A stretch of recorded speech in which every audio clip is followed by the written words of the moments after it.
da segunda sessão legislativa ordinária da 20ª legislatura. A presidência, nos termos do parágrafo 1º do artigo 132 do Regimento Interno, dispensa a leitura da ata da reunião anterior, considera aprovada e solicita a sua subscrição. Leitura da ata, presidente. Esta reunião se destina a apreciar a matéria constante na pauta e a receber, discutir e votar proposições da comissão. Eu pedi a leitura da ata, presidente.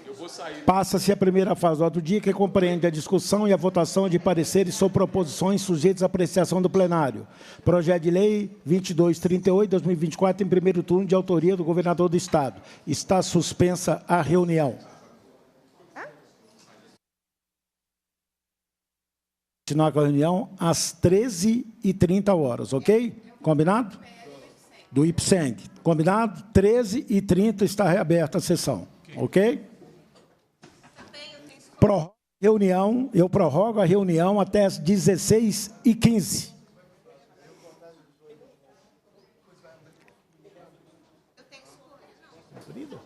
Mas aí vai encerrar.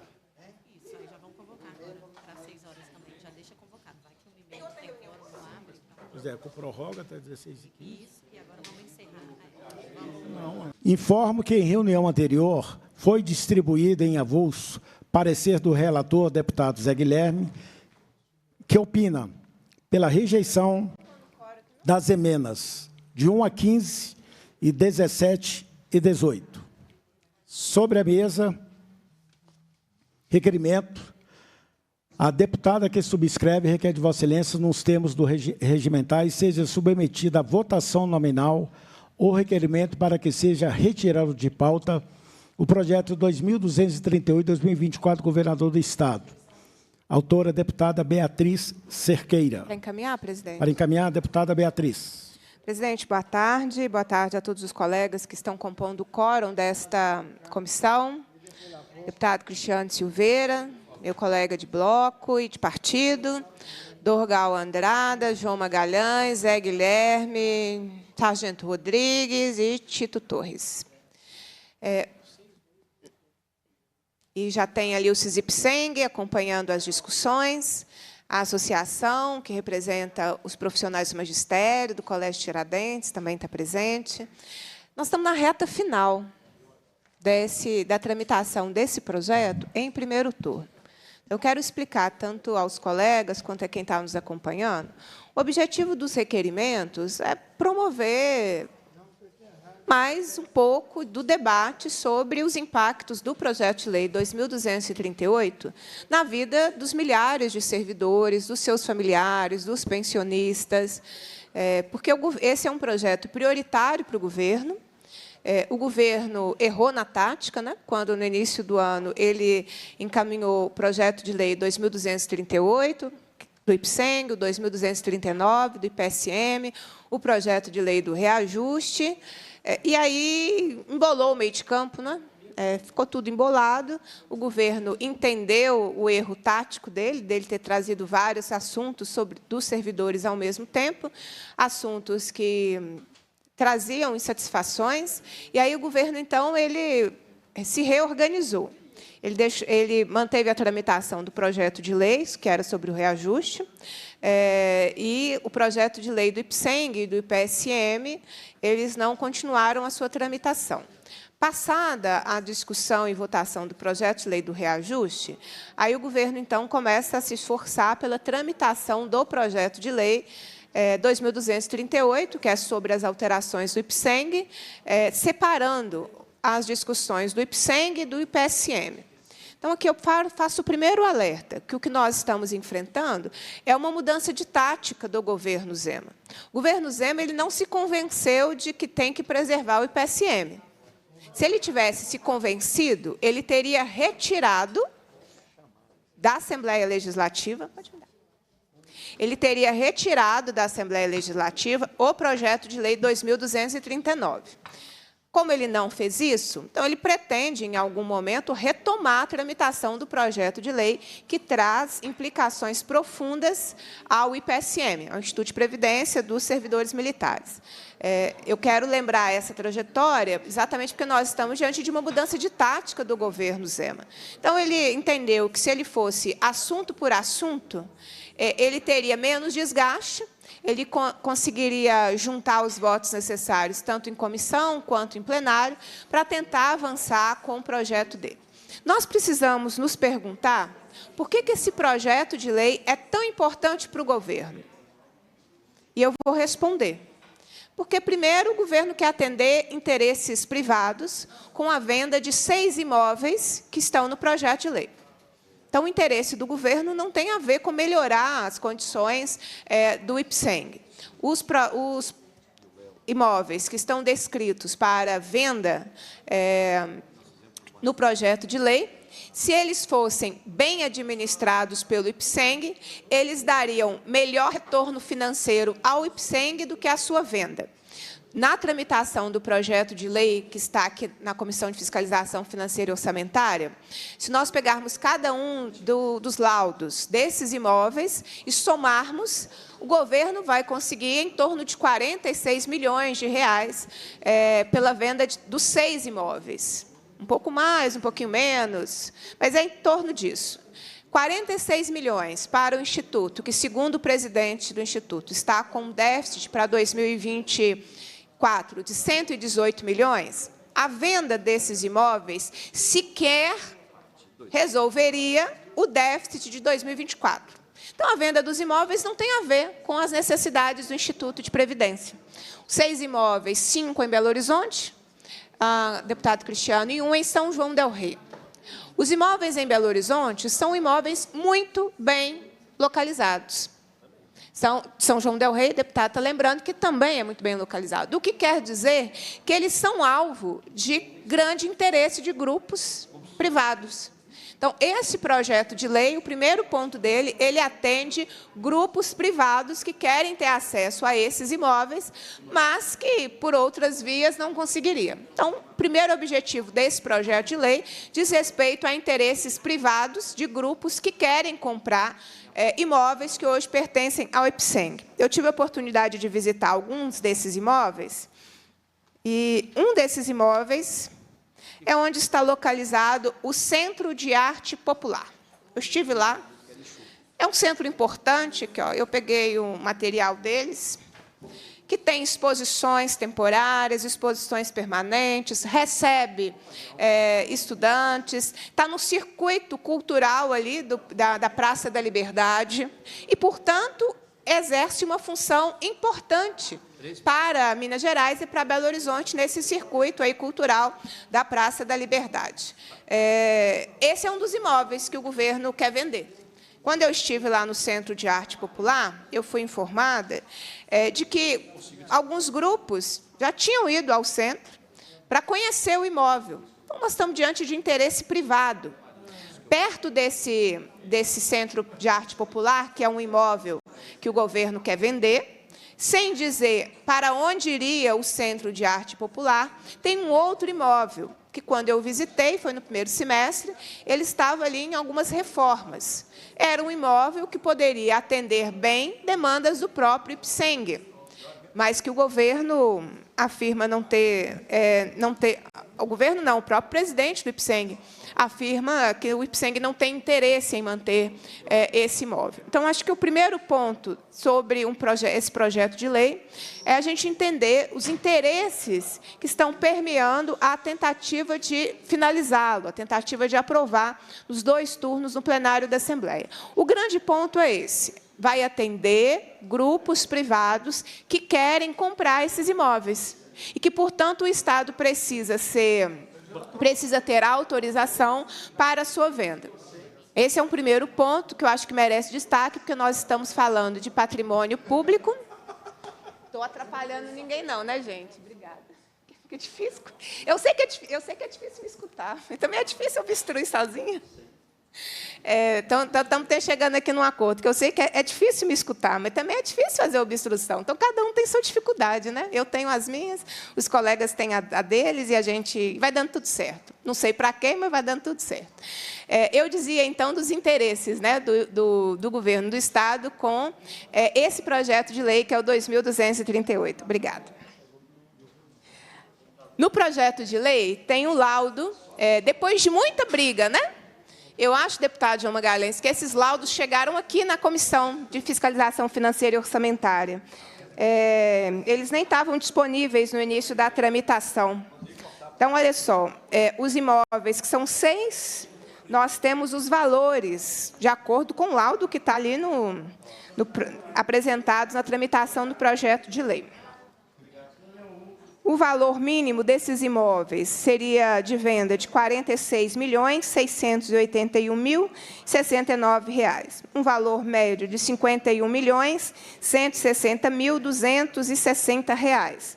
E um valor máximo, de acordo com esses laudos, de R$ 55.639.450.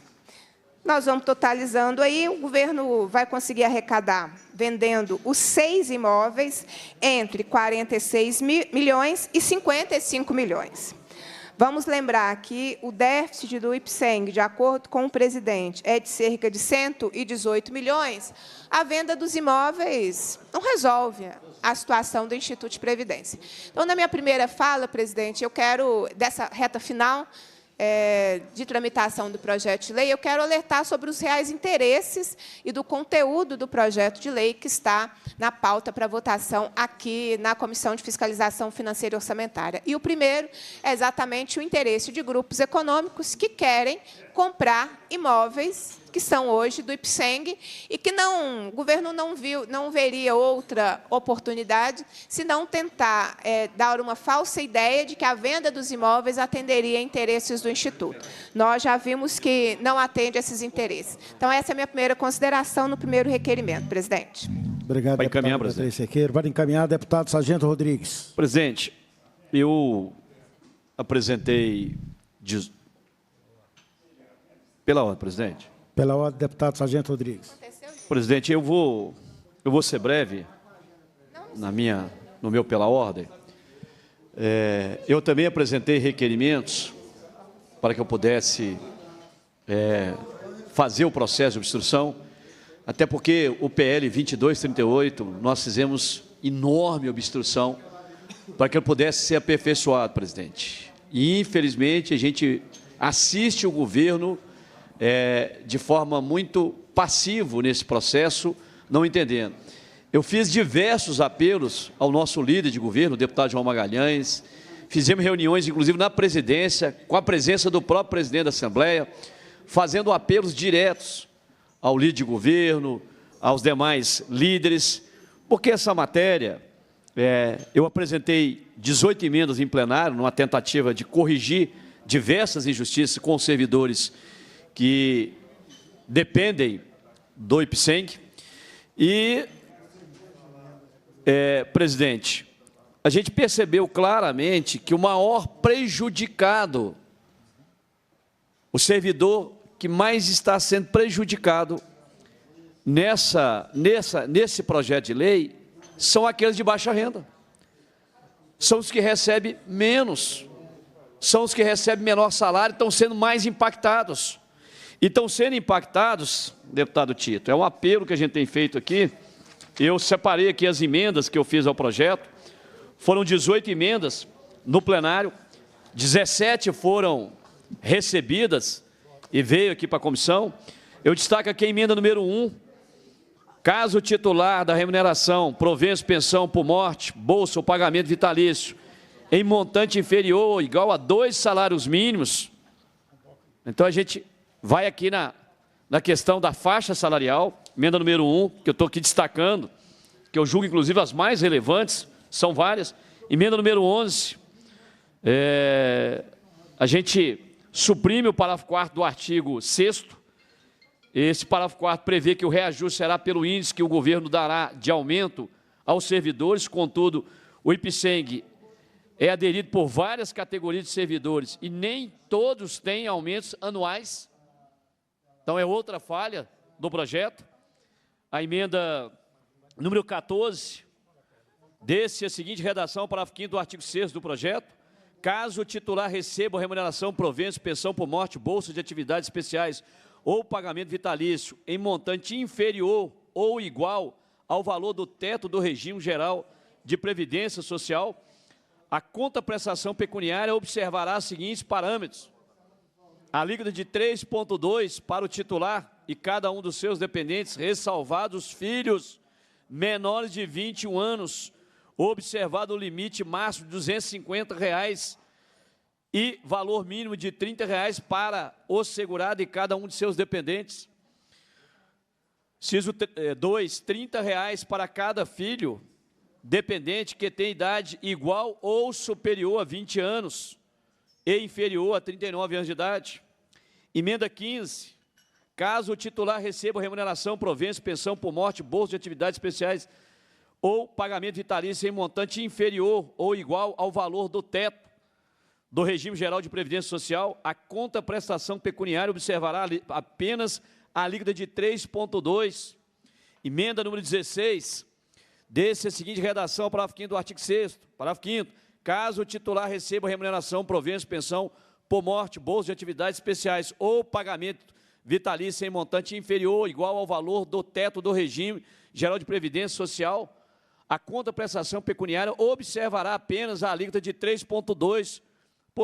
Ou seja, essas são ao total de 17 emendas, mas eu destaquei essas exatamente porque essas emendas são as emendas que vai diretamente apontar aonde o governo falha gritantemente quando ele vai fazer o aumento da contraprestação do dependente ou do próprio segurado, do titular, do cônjuge.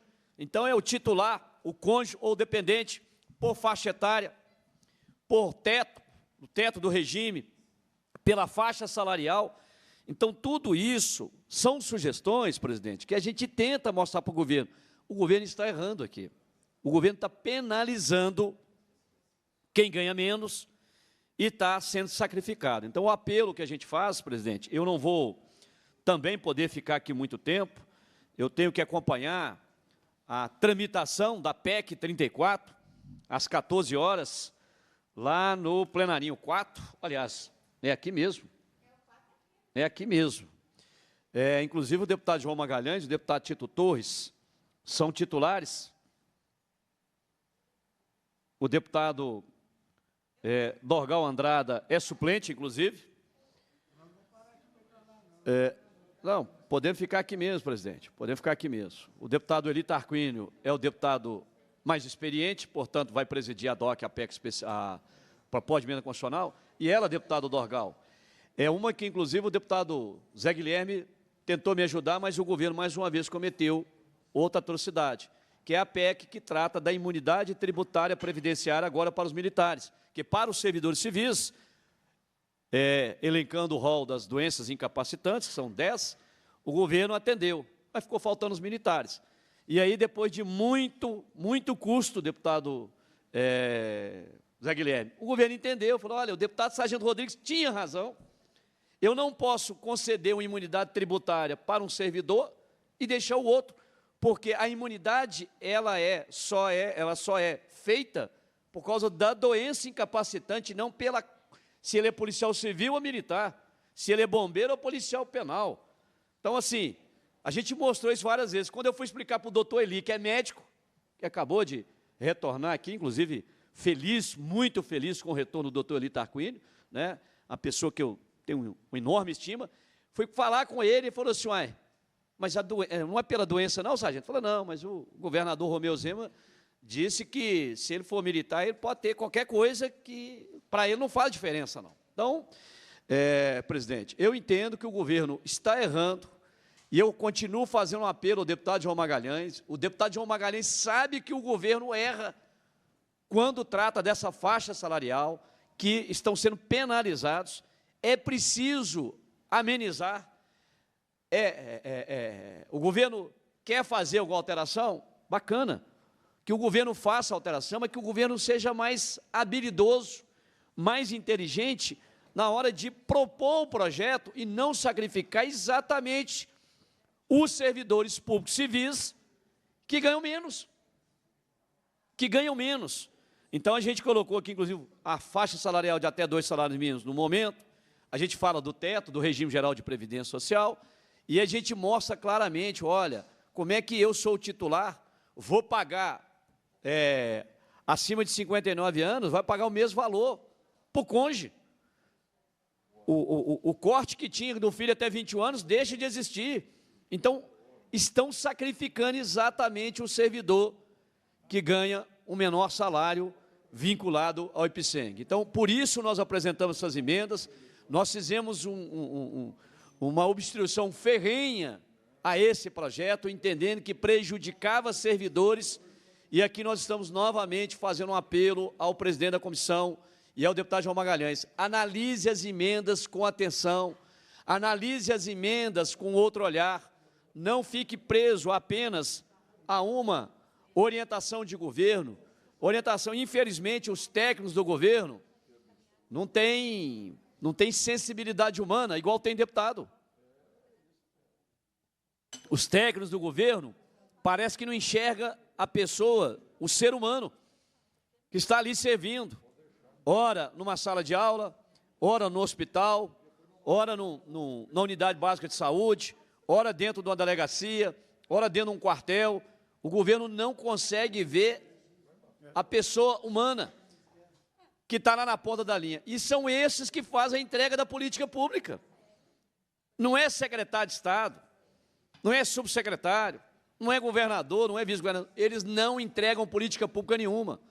Quem leva a política pública a entregar à população são esses servidores. E são exatamente os servidores que têm a menor faixa salarial, que são os mais prejudicados nessa proposta do governador Romeu Zema. Então, o apelo, presidente, encerro e agradeço Vossa Excelência pela atenção de sempre. O apelo que eu faço a Vossa Excelência: converse mais chama o deputado João Magalhães, converse com os próprios sindicatos, converse conosco, ouça o que nós estamos dizendo, mas ouça com sensibilidade, analise realmente o que nós estamos falando, para que realmente, presidente, a gente consiga melhorar o projeto e fazer justiça. Obrigado, presidente. Obrigado, deputado. Caminhar, presidente. Deputado Cristiano, posso fazer um pedido? Eu vou ter que encerrar a reunião, vamos votar o projeto e rejeitar, e tem um projeto da deputada Bia pedindo a retirada de pauta. Aí eu vou aprovar a retirada de pauta. É porque eu tenho uma outra reunião da FF no meu horário, eu não posso ter duas reuniões paralelas. Ok? Então, em votação, o requerimento sobre a votação nominal. Os deputados que querem aprovar, permaneçam como se encontram. Os que querem rejeitar, se manifestem. Está rejeitado. Sobre a mesa, requerimento. A deputada que subscreve requer de Vossa Excelência, nos termos do artigo 120, 11, combinado com o artigo 131, parágrafo 1º do Regimento Interno, seja retirado de pauta o projeto de lei 2238/2024 do governador Romeu Zema. Em votação, o requerimento. Os deputados que querem aprovar, permaneçam como se encontram. Os que querem rejeitar, se manifestem. Está aprovado o requerimento. Cumprida a finalidade da reunião, a presidência agradece a presença dos parlamentares, convoca os membros para a próxima reunião, hoje, às 18h30, do PL 2238/2024. Determina a lavratura da ata e encerra os trabalhos.